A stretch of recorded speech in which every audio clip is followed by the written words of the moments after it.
Welcome to the Claims Underground podcast with your hosts, Corey Locke and Troy Willis, where we help policyholders just like you understand your policy and how to navigate through an insurance claim.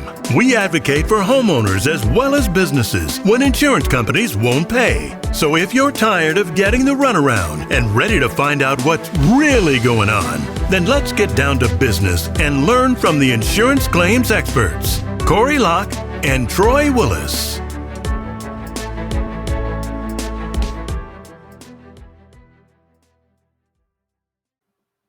Good evening. Welcome back to Claims Underground. We appreciate you coming back. My name is Troy Willis. My co-host here is also Corey Locke. We have a very interesting topic today. We're going to be talking about just a little bit of background about myself. I am a licensed public adjuster. I've been in the insurance industry for more than 30 years, a large loss adjuster, retired builder, expert witness, some certifications in IRCRC when it comes to mitigation, and a few others along the way. Corey himself, I'm going to introduce him. And before I do, we all want to congratulate him on his new certification in concrete, which brings another big benefit to all of us over here to help the customer. So Corey, give it to us. What's this certification going on, and give us your background? I just started last week. I'm brand new. I just took my estimatics and got my certification. No, I'm just kidding. No, I'm Corey Locke. I'm an insurance adjuster of now 35 years. I'm triple mastered IICRC, ACAC smoke and fire consultant. I'm now a certified moisture testing consultant with ICRI. There's only 146 of these moisture testers throughout the United States. That's my understanding. And so I'm one of two. My son Nathan is the second one, and we are very pleased to have that certification in order for us to have a better understanding about moisture in concrete. And I'm going to make a little statement about that. Too often we pass up the most obvious parts of water losses, and that being the water is on concrete. It's on a slab. That doesn't mean that it's impervious to water. That doesn't mean that you are ready for flooring. And what we found out in our training is that by and large, if the moisture content in the foundation after the loss is too high, you can't put floor covering down. The floor covering by the manufacturer standards is not possible. You're going to have to take other extraordinary measures in order for that to dry. And extraordinary measures could be a lot more money that the insurance company is basically saying, you're good. No, I'm sorry, that doesn't apply. So that's a different concept, a different topic, but basically that is a different area that we're going to come back to. But very pleased to say that I'm happy to be at the Claims Underground. I have a few more certifications. I don't want to bore you with all that.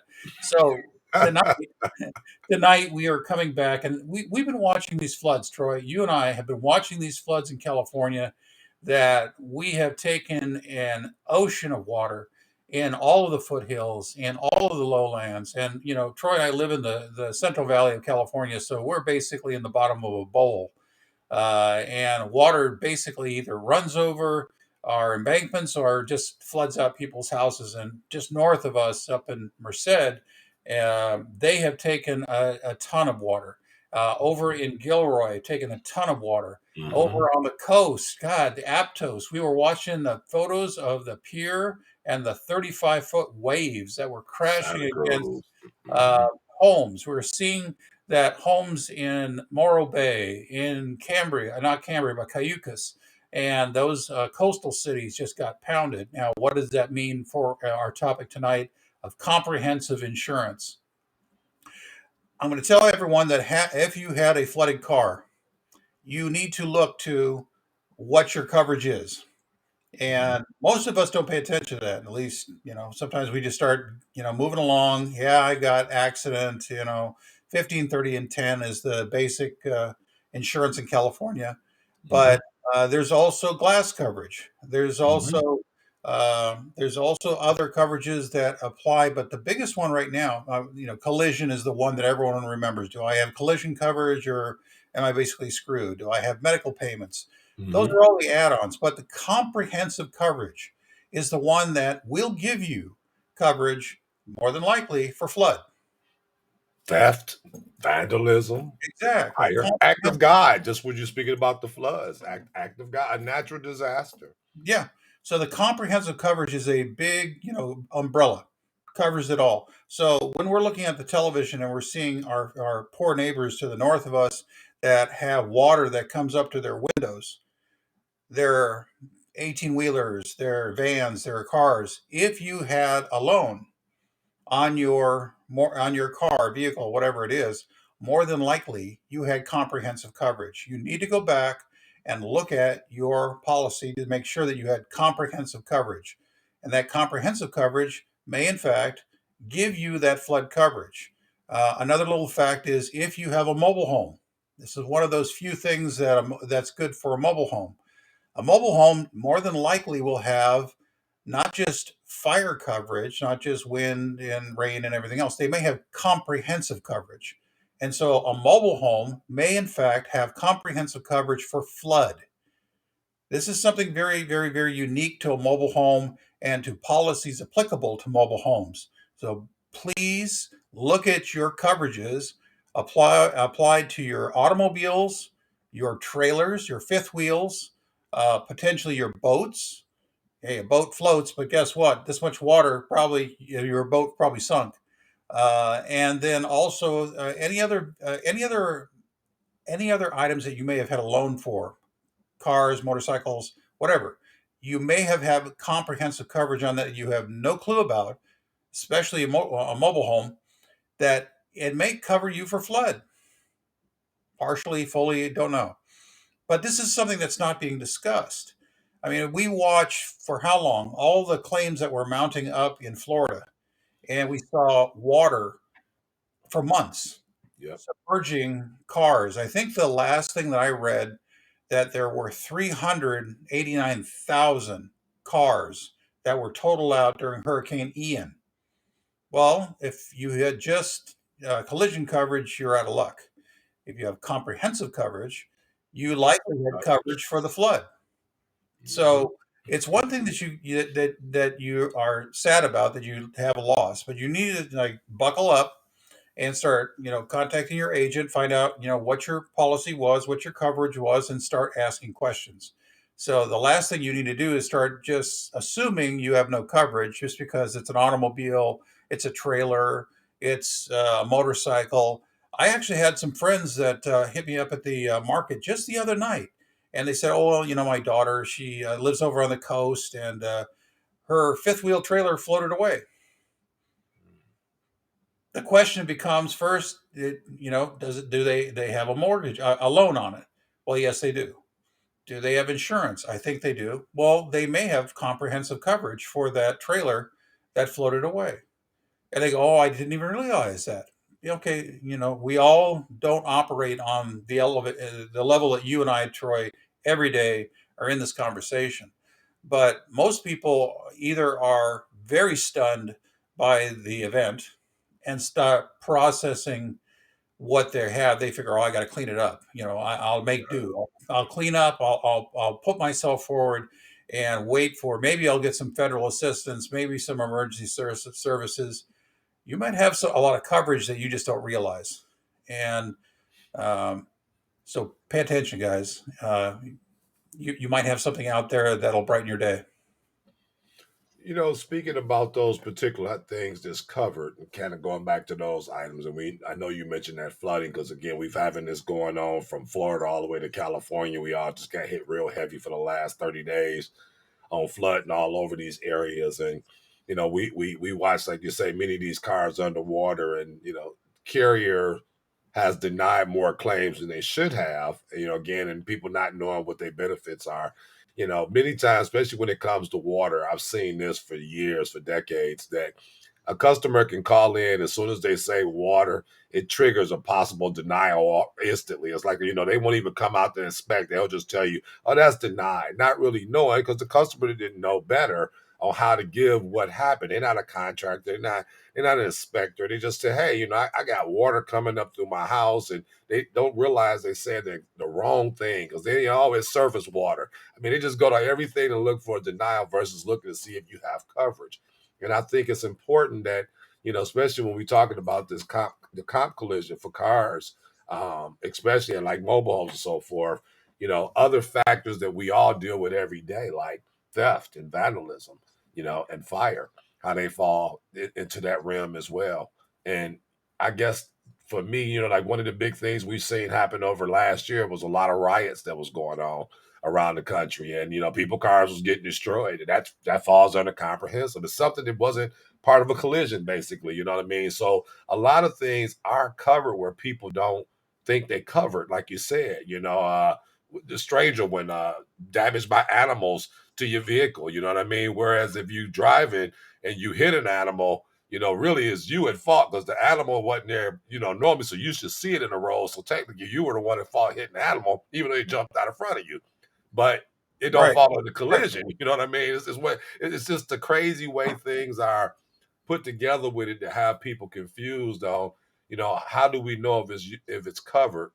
And like you say, the important part is to read your policy to see what it covers. Those trickeries that you just gave, which are not in every policy, imagine how many people do get it. They might look at it tonight and go, or tomorrow and go, hey, I actually got flood coverage in here, and I didn't know that.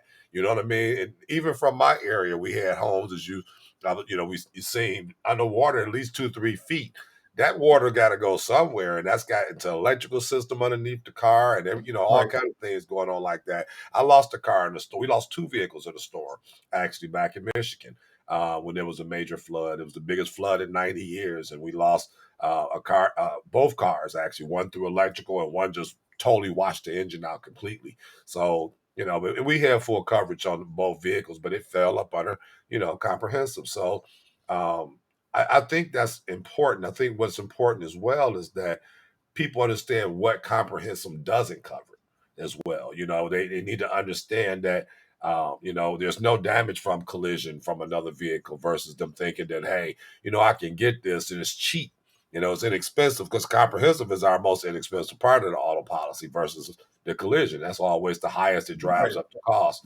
And so, being utilizing this process myself over the years personally, outside of just knowing the understanding about it, I think it was always important that people understand not only what would be covered, but what really ain't covered. Like you mentioned about that medical expenses, that was That critical. that's an interesting point. I remember way back when my daughter had her Volkswagen and the Beetle, and she drove into an area that it bottomed it out, and it bottomed it out hard, and it wasn't like she wasn't paying attention. She just hit it and tore up the undercarriage. That Mm, was covered. It wasn't a collision that they right. quote said. It was comprehensive. The comprehensive part of her policy paid for replacement of some parts of her undercarriage.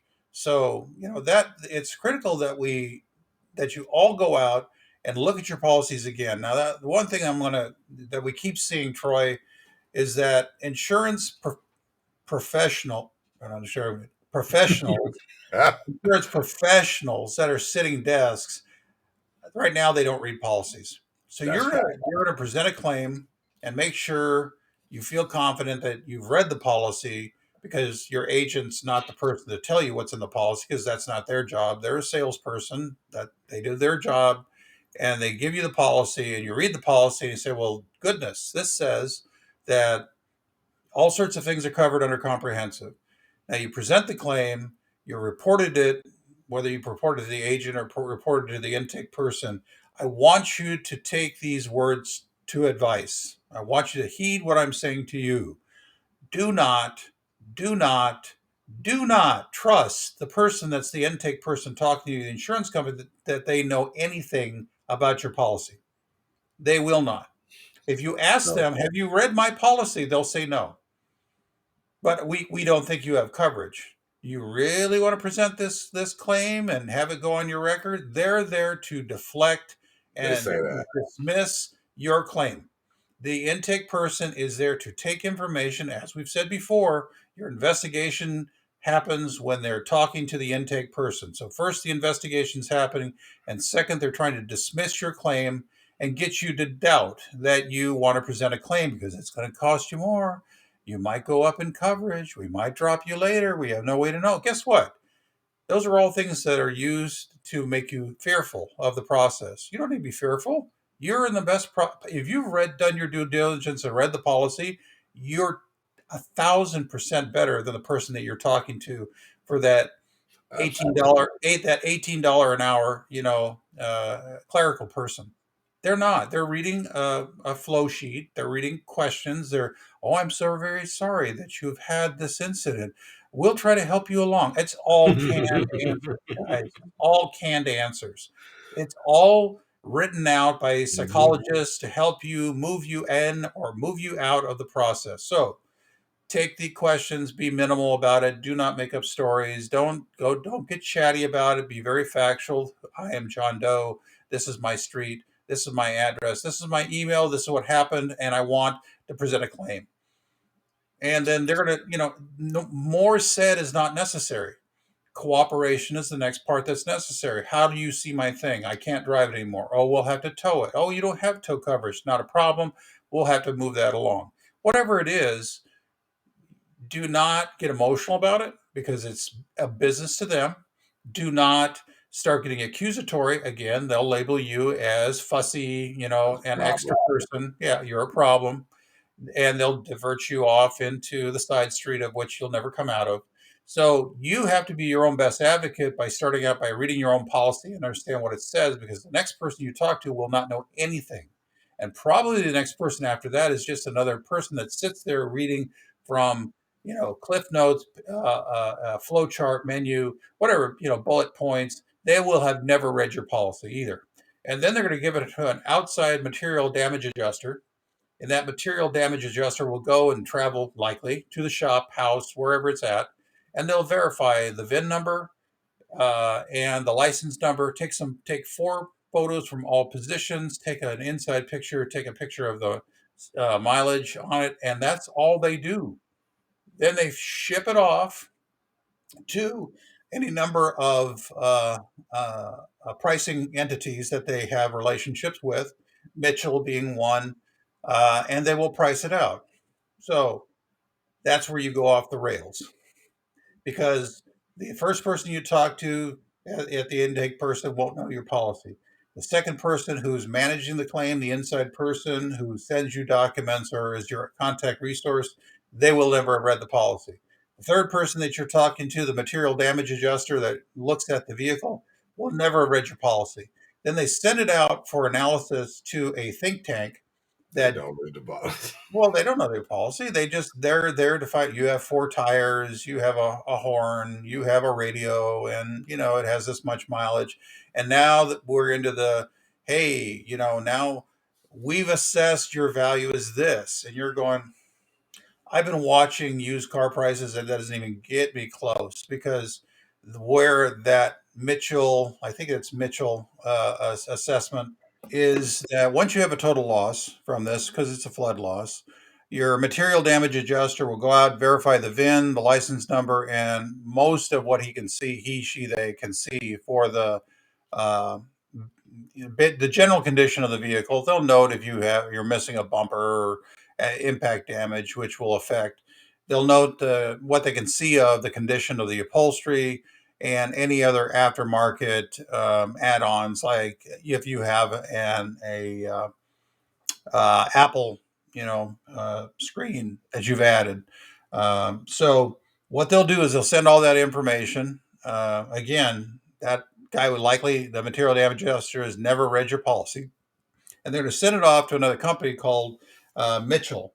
And Mitchell is a company that tracks information for pricing, and they're just a big database. So they take your VIN number, plug it in, and then they spit out what is most of the cars with that VIN number will have. They put in your mileage, and they say what are the 3 values that are for this car. Now the crazy thing becomes, when I was doing valuations like this 100 years ago, you would typically take it from the area that you're in. In my Mhm. area, it's Fresno. I would try to do it within 50, even 100 miles of the area, because quite honestly, it's, within the circumference of where people would drive to get a vehicle. So it should be representative of the area you live in. So, but Mitchell, I've seen, doesn't necessarily abide by that. And the last thing you're going to see on a Mitchell valuation is CarMax. Which is it which speaks for itself. which speaks for itself. I mean, I bought and sold many, many cars to CarMax. I trust CarMax because I've always felt that the quality of the vehicle that we received has been checked out, verified, and is worthy to be driven. And I had a family member that had a total loss to their vehicle, and they did their due diligence, found out what the vehicle was worth. They got three values from the local CarMax, a CarMax that was in a city that was just an hour and a half away, a CarMax that was just across the way in Washington, since they're very close to the Washington border. And so they have three values. Well, the explanation from the adjuster was that we don't like those prices because they're too high. You don't like But the they'll prices. go out of state to find the lowest vehicle from Okay. another lowest area back in some backstreet country hill up in the mountains where that you can't find nothing like that. They say, hey, that's compatible. Well, they did exactly that. They said, "Well, you can find this vehicle in Colorado. You can, mind you, that my family member was in Portland. Colorado's a little bit ways. Another one was way off in Boise. Another one was way down in California. It's just like you look for the lowest value." And so we found that this process of cars is a very different animal than dealing with houses. Mhm. Process of cars, we thought the house issue was one thing, but the cars is the Wild West show on steroids because no one knows anything. We just gave off our value to X, and oh, we're going to reevaluate this. They send it back. They come back. They add $25. We don't agree with you. You're still got a delta of $6,000. Well, we'll go about evaluate it again. They comes back and give you another $75. It's just like this process of the cars is absolutely designed to wear you the hell out. And usually, how that's worked out is that you have a limited amount of ALE coverage for your cars. You have 30 days. You have 30 days at a certain amount, and they know that at the end of 30 days, you likely want a car. And they're constantly asking you, can we settle? Can we settle? Will you give us your title? We'd like to take possession of it. So there is a lot of mechanisms that are built in here to make you concerned, make you nervous, make you make a decision that's probably not in your best interest. And then you likely are probably not understanding that there is probably written into your policy an appraisal clause. And that's an interesting part of that. The appraisal clause Mhm. is kind of like the appraisal clause under a homeowner's with this caveat. Uh, there is an operative word. Shall is mandatory. May is permissive. If you disagree, we may have to go to appraisal. You may, if you wish, go to appraisal. We will have to agree. It's permissive. If someone starts telling you, well, we disagree with you, and the only other way you can go about it is go to appraisal, read the clause, read what it says. If they're saying that it's not compulsory, then there's no obligation here, guys. There's no obligation to go into appraisal if it's not compulsory because it won't be in your best interest because you have to pay for your appraiser. You have to pay if you go to an umpire, you pay half the umpire. It's very, very, very similar to the homeowner side. There are some states that says if you win an appraisal for your car, you get paid back everything that you put into it. So if you had to pay your appraiser, if you pay half of the umpire, if you win, technically, it doesn't say how much you win, you get all your costs back. But Right. it's somewhat of a crapshoot. And you've already been worn down, and the appraisal process to greenlight it, you're probably at least 60, 90, 120 days out before that gets resolved. So there are some things you need to consider. But I'll tell you that every single person that you're dealing with on the auto side is probably the least qualified, and it's an entryway point for a lot of adjusters to cut their teeth in auto. So you're not dealing with a lot of people that are very old. These are usually right out of college, right? They're just beginning. They are starting their careers. So the likelihood that they know more than you is minimal, minimal. Absolutely. So uh, we do have some more things to say about that because we do have kind of a thing that we're putting together. We're not ready for it. We are going to put up kind of a comprehensive thing, a study guide that we just talked about. So this is kind of a taste of what you're running into, what you will run into. But I think Troy and I talked about we're going to be putting together a study guide for comprehensive auto and how to push in, how to weaponize what you know, and how to maybe get a better settlement of what you've got going on. We're not ready for that. We will introduce that into our store. So stay tuned on that. If you haven't subscribed, please subscribe. We'll give you a heads up when it's available. And we will plan to do, at least our plan is to do some videos, give you a flow chart, give you an understanding of how to talk to the adjuster and how to move yourself along with a study guide and a couple other things that actually did work for some of our family members. So stay tuned on that. And we will be back in touch with you guys in a little bit and give you the heads up about that. That sounds great. I get quite a few calls for people regarding their auto claims here. And unfortunately, the most disappointing part of that call is that for public adjusters handling an auto claim, it's just more problematic here in California, and they don't Right. allow under the law for us to actually advocate for it. But in some states, they do. That's the crazy Right. part about it. There are some states that the public adjuster can't advocate for an auto policy. It doesn't take away the knowledge, and it doesn't take away the understanding. It's like you say, there's so many similarities to the homeowners policy as well. And just by being able to understand how to get through the transition of everything that's going on, which is very similar to homeowners, I think that, once we get that information put together for people, it's going to be extremely helpful. I I think think so. it'll help. One thing that you keyed on that I'm sure everybody that watched this segment will catch that you said, and nobody even knew that they can use an appraisal process, whether good or bad, on their behalf. If you don't agree, again, you have options to request it as well to the appraisal, but nobody understands that they had that. Most people just take it as I'm sucking it up. I'm pissed, I'm mad. They rip me off on my car, and they never go any further. And I remember a claim with your daughter that push, and the results was just as remarkable as a property Mhm. claim because she didn't accept she didn't accept their opinion of it's not covered or we've given you enough or we've done our part. She stood fast with the information, and man, what a victory realistically. And yet still having to push against them and realizing that a lot of them believe that they bullies and they can scare people, and they say a lot of different tactics to make you go away, and this is all we can do, and we ain't gonna pay no more, and there's no proof that we owe you this, but where's the proof that this is what you owe me? You never provide that, even in the building side of it. You come in with a lowball estimate that is just totally ridiculous. Just the other day, as you and I was speaking, and kind of a change of subject of how ridiculous it is. I got an old lady who has a claim that a tree falls and tears up, about 40 linear feet of fence.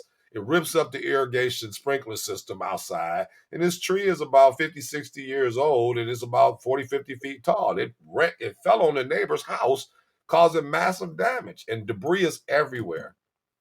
And this insurance adjuster went out and sent my client a $370 check. Yep. Yep. And when I spoke to him on the phone, honestly, which was yesterday, I'm like, please help me understand. Did that make any sense? And his response was, I'll review it again. Mm-hmm. What part? Because you obviously didn't comprehend the big old tree that fell on somebody's house, tore up the gate, ripped up a big old hole. The tree roots for the circumference of the tree is almost as tall as me standing next to it. It's a Right. big old hole in the ground. The sprinkler system is all busted. But and this is an elderly lady, and you can only figure that we'll give you $370, and we treated you well. You That's know, that's subject to the debate all day long. no doubt, and it reminds me so much about these cars because so many people are told this is all we gonna pay. When I've settled Okay. with them on claims, I was that person that's no, no, no, no, no, no, no. And let's go over what was put in my vehicle even recently, which you hadn't addressed yet as well either. You know what I mean? What about items that you put to your car that they now owe you that, even with some depreciation, but you just can't erase that fact that these items are added, even if it's aftermarket radios or tires or all other certain accessories that go on to that car will be And even additional to that payout. and even a car seat. A car seat in California, it is Every claim got to payable be replaced. under your auto every day. You Every don't have yep, to prove anything yep, other than it was in the vehicle yep. at the time of the accident, and That was you one have to question pay. I was asked. Yep, you're totally right about that. They don't care. The questions part of the intake is, did you have a child seat in the car, and it has to be replaced automatically. Automatically. But then you get people saying, well, we don't owe you for licensing of your vehicle. We paid you back for licensing, but we don't owe you to buy Hmm. have new licensing. Oh, Hmm. no, no, no. That's not pre-loss. You owe me for tax and licensing. Well, we don't owe you for tax and we don't owe you for licensing. Where does it say that? Hmm? You know, I hope our listeners heard that. Could you say it one more time, partner? Because that's a critical piece that no one ever asked for. you have to pay for the tax and licensing. There is no excuse not to. And when they say we don't do that, it is only to lowball you for not paying you appropriately. You had to tax and license it when you bought it. Absolutely, unless you're in a state that doesn't tax automobiles, which I don't know anyone that doesn't tax automobiles because that's a high dollar item that brings in the most money for tax immediately to Hmm. the municipality, to the state. So I Hmm. even in the state of Oregon, they do. They tax vehicles, and yet they were getting this static. "Well, we don't pay for the licensing. We don't pay for tax. I just spent $400 on my tires." Well, how much wear is on them? Then you get into the argument of the wear. I have, I percentage wise, I drove 1,000 miles, and these were 40,000, 40,000 mile tires, 25,000 mile tires, whatever they were. The percentage math works out that you used up maybe 10% of your value. Okay, so knock $40 off my 400. You still owe me 360. Oh, we can't do that. I don't know where to put that in the form. I don't understand. It's just like the person you're talking to that rules the material damage is probably the least qualified person to do any sort of estimating because that's not what they do. They verify, they send it off to Mitchell. Mitchell gives them a price, and Mitchell spits it out and says, "This is what it is." That person that just did the material side, the actual determination, the investigation is unqualified to price what that is, and they don't. Absolutely. Absolutely. That's so true. So true. Well, what would be the thought of our night that you'd like to leave all our viewers regarding this comprehensive insurance coverage to kind of nail it right on the spot? What would you say to drive this home? Read your policy and don't accept no. You heard that, people? That's clear as it can be. We appreciate you for subscribing to Claims Underground. We'd like to give you an update today. Our TikTok viewers are at 7,400 people and counting, and our YouTube is over 2,300. We are growing very quickly. We appreciate you all. Please look at our store that we have online on claimsunderground.com. We are offering ebooks and also e-workbooks. And our ebooks are a bunch of things that will allow you to do it yourself at home. Very inexpensive ebooks that allow you to do things at home and understand what the construction is that's in your home, with a few other good books in there to help too with finances and business and things like that. Just some helping hands to help people. But with the note that went off tonight is read your policy and don't take no for an answer. We're going to sign off with that note. We appreciate you for joining us tonight. My name is Troy Willis. And I'm I'm out. Corey Locke. And Thank you again for joining us in Claims Underground. thank you. Thanks for listening to the Claims Underground podcast. We hope you enjoyed this segment. If you need more information on insurance policies, feel free to check out our website, www.claimsunderground.com. And remember, when the insurance companies won't pay, we're here to help. Until next time.